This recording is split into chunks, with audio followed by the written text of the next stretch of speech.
From the archives of the great library of Arathes, Golden City of Elves, the wise scholars of Grey Sage present the unlikely and highly questionable accounts from those who were avowed witness. These are the suspenseful investigations of the human, Fraenk Neversleep, Arch-Preceptor of Blackroot. And now, the Neversleep Scrolls, Circle of the Mind Thief, written by Philip Walton. The story continues. Chapter 33. Listen, friend. You can let her go now and walk away, or you can become the second ugliest thing I've killed tonight, Fraenk said, carefully brushing back the cloak on his shoulders to expose his brace of throwing knives. Yes, Arathes certainly does have a problem with Isnaseti monsters slipping in. And you opening the door for them, Fraenk shot back. I'm pleased to put an end to it. You have me cornered, I'm afraid, the Hell-Touched said, keeping Kyla between himself and Fraenk. Don't kill me until you at least hear my offer, Shtit. Fraenk realized he had never heard the man speak before.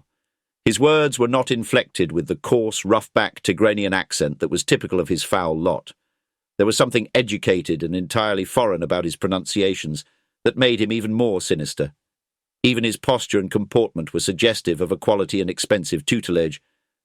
But to Fraenk, it told him that this one was smart and not to be underestimated. Brimblade was dressed in a fine black high-collared robe with ornate orange stitchwork in a familiar weaving leaf pattern that Fraenk recognized, the fern. He also still had on the metal collar with the emerald gem, which did not complement the rest of his ensemble, but indicated that this trinket was something the Hell-Touched never removed. "Ease up on my friend's neck and I'll hear you out," Fraenk replied. Brimblade adjusted his grip, but did not release Kyla. Fraenk realized she hadn't said a word since this exchange began, but she was watching him with large, terrified eyes. So it was you in the shadows that day with the wizard, the Hell-Touched said. He got to you first, or we might have been allies, or at least be at Shtita, common cause. I don't caper and dance for the Fernbrooks. I've seen how they treat their servants, Fraenk retorted. We all serve some master. Brimblade winced and grunted as light danced in the emerald at his neck. He looked like he might lose his grip on Kyla as well, and Fraenk quietly slipped a throwing blade into his hand. He just needed the man to move away from her a bit more, and he could loose it with confidence that she wouldn't get hurt. But Brimblade recovered and composed himself, smiling more malign than ever. Whatever the wizard told you about the mind thief is a lie, Namohata. He is not its guardian nor protector. He hired these rogues to steal it from my family. I'm sure he told you of my good lady mother, who was deceived into commissioning it from him in the first place. He was the one who created it. That wasn't what Valthor told him, Fraenk noted. Then she went mad and killed all her friends, from what I hear. A genuine tragedy, and one that will someday be avenged. But for now, Raka, I need to return with the Yine Estileborn, where it will be secured, never to be used again. You're just a fetch dog for Lord Fernbrook. You'll lay it in his claws the first chance you get. His alliance was necessary for my presence here in the city, and in exchange, I've allowed for him limited use of the necklace's magic for his purposes. Afterwards, it shall be placed in trust. And just what does he plan for it? Fraenk asked. I'm not allowed to say, unfortunately. Brimblade made an ingenue frown. But let's just say that the city will be better for it. Fraenk saw Kyla's face was starting to brighten. Her mouth was moving, but no words came out. Something was wrong. She was trying to warn him. What was she saying? Smell? The Hell-Touched seemed to be up to something, but if it was beyond holding Kyla hostage and revealing the details of his own scheme, Fraenk couldn't figure it out. Brimblade had been slipping extra words into his sentences, which could have been him translating from his original tongue. But he was also making odd twitching motions with his fingers. Whatever it was, Fraenk knew it was dangerous to let the Hell-Touched continue. Get to your offer then, Brimblade, Fraenk said, impatient. Oh yes, of course, it's this. He rattled off a series of words that made light zigzag up his clawed fingers and into his arm. Brimblade quickly drew the curving dagger from his belt and jabbed it into the front of Kyla's thigh. She shrieked in pain and surprise. Brimblade released her from his grip, stepping back. You have a choice before you. Brimblade snatched the pouch from Kyla's hip that contained the necklace. Pursue me and the necklace, or save your friend. The serpent blade of Seothan is charmed with a magical poison that is quite toxic to all but my kind. Without healing, I'm afraid she won't last long. The temple healers might be able to mix a cure if they have an arcane lord's help. Brimblade had stepped far enough back that Fraenk had his clear shot. He sent the first, then 3 more blades whistling through the night at the hell touched. Brimblade countered with a wave of the magical-infused hand. The knives sparked, angry and white-purple, off the arcane shield that hung in the air in front of Brimblade. Nice try, but you're wasting time, Neversleep, he said, and took off running from the courtyard in a flap of robes. Instinctively, Fraenk started after him, but saw Kyla buckle to her knees. She was holding her leg, which appeared to have completely given out on her. He's casting a spell, Kyla grunted. I tried to warn you. Fraenk tore open the hole wider where the blade had cut and checked the wound. She jerked in agony. How bad? She asked through gritted teeth. Already it was beginning to turn black, with raised tendrils of decay pushing slowly under the surface of her skin. I think you know, Fraenk said. He stood, scanning the courtyard for help. Get the mind thief. I'll get myself to a healer. She said. Already her voice was losing strength. You can't even walk, he shouted in frustration. You'll be dead before a healer even figures out what this is. Fraenk caught sight of a tavern across the courtyard with lights still ablaze and jaunty music pouring out. While he didn't hold out hope that any of the drunk occupants inside would be useful, the saddled mare lashed to the hitch out front certainly was. Without a pause, he ran. It only took him less than a minute to reach the horse, and he slashed the reins from the post instead of untying them. Fraenk stepped up into the saddle and wheeled the horse around, spurring it into motion. By the time he got back to her, Kyla's leg was much worse. She looked at him with dull eyes. The poison was moving too quickly. Kyla, you stay awake, understand me? I'm going to get you help. Fraenk got her up onto the horse with him, thankful she wasn't too heavy. He found himself frozen for a moment of indecision. He knew the temple healers were good, but Brimblade said they'd also need an arcane lord.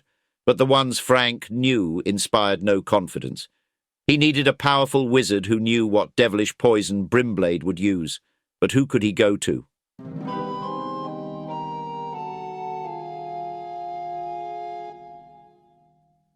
The front door to the lighthouse kicked open with a bang.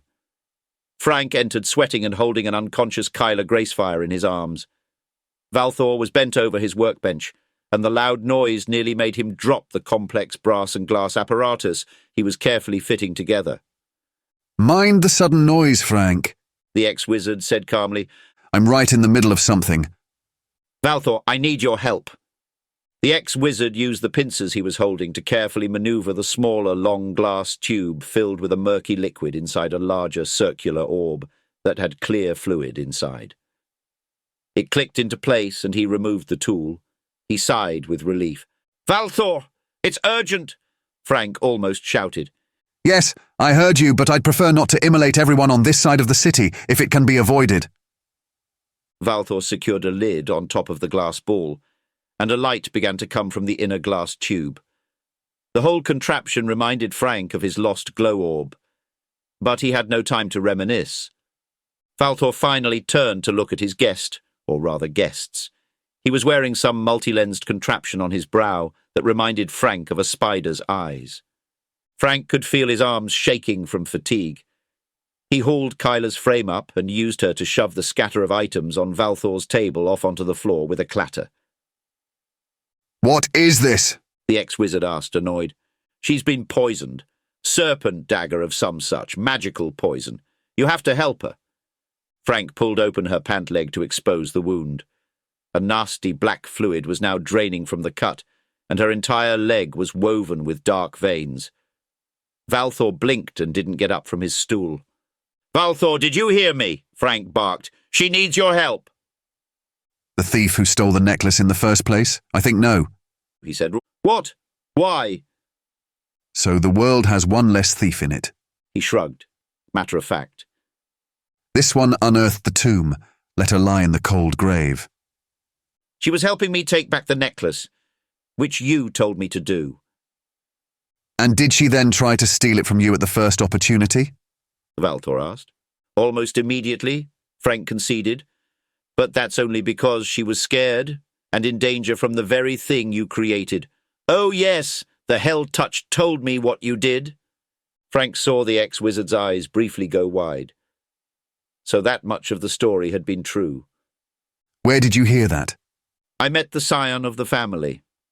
He was on a quest for vengeance against you specifically. The family is all dead, Neversleep. Valthor said bitterly. And I am the cause. So I would be fine with one less thief out there stealing the Inn Tylerborn and causing more deaths because of it. You'll still bear the burden of one more death if you don't save her now. Fraenk put his hand on the elf's shoulder, then turned him to finally look at her. The elf blinked at her through the lenses that made his eyes look comically large and bulbous. Then he finally really looked. Valthor's expression changed grim. He brushed the apparatus off his head and closely examined the wound in her leg. How did this happen? He asked. From a dagger belonging to a hell-touched named Brimblade. Magic poison. I know that one. He's a thrall. A dark master pulls that puppet's strings. Valthor rummaged through his shelf, gathering bottles of potions into a low wooden crate. He carried everything over to the cauldron in the fireplace and stepped on a wooden lever that was attached to some gears and armatures that disappeared into the stones of the hearth. Immediately a flame sprang to life, igniting the logs on the grate. At least you've recovered the mind thief, he said, pouring out amounts of liquid from various bottles into the cauldron. Yeah, Fraenk said gingerly. Unfortunately, he also has the necklace as well. The ex-wizard shot him a surprised look. Well, it was either go after the necklace or save her. Always go after the necklace, you skark. Valthor scolded and whacked him with a wooden spoon. I made the choice I did. Now can you save her? Fraenk growled. Save her. The poison has progressed too far. There's no saving her. You'd be doing this woman a kindness if you just put a dagger in her heart right now. Valthor said. Then what's all this? Fraenk shouted, pointing to the boiling pot. This, yes. Well, I'm going to try at least. I just wanted to set your expectations so you wouldn't hold out hope. Valthor stirred and sprinkled in some powder that crackled as it hit the liquid. Fraenk wasn't sure what to say to that. He had felt his hope like a small ship being smashed by the storm and waves of despair. In his mind, it felt like the only thing that was keeping her alive. What can I do to help? Fraenk asked. This is nothing you'll want to witness, Neversleep, Valthor said solemnly. She will be in more pain than a soul can bear, and even then she may die, several times. This poison also attacks the spirit. She may also die and come back mindless and hungry. That is sometimes the hardest one of all. I'll stay, Fraenk said. Just tell me what to do. Very well, it is what you have chosen. The ex-wizard nodded. And what will you do about the mind thief? I'll get it back. I know where it's going to be.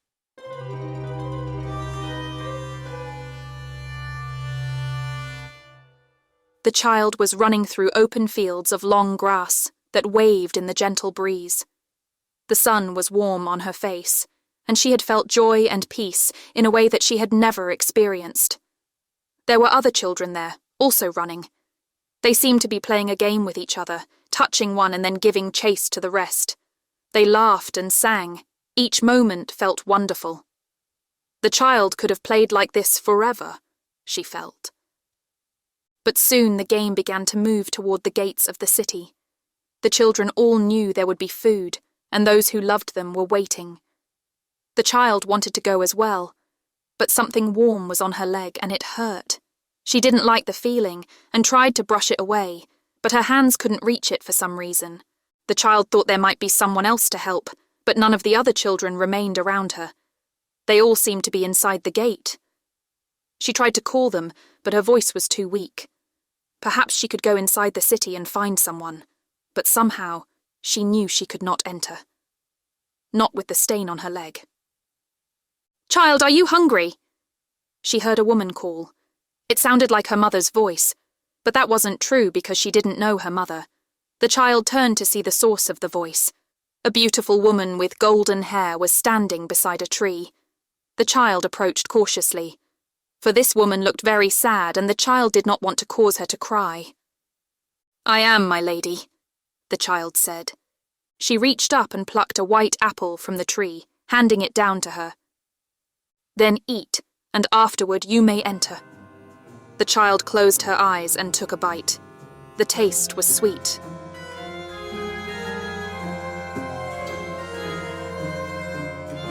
Thank you for listening. Tune in next week for another exciting episode. And remember, the learned scholars of Grey Sage caution you that the veracity of these events remains unproven.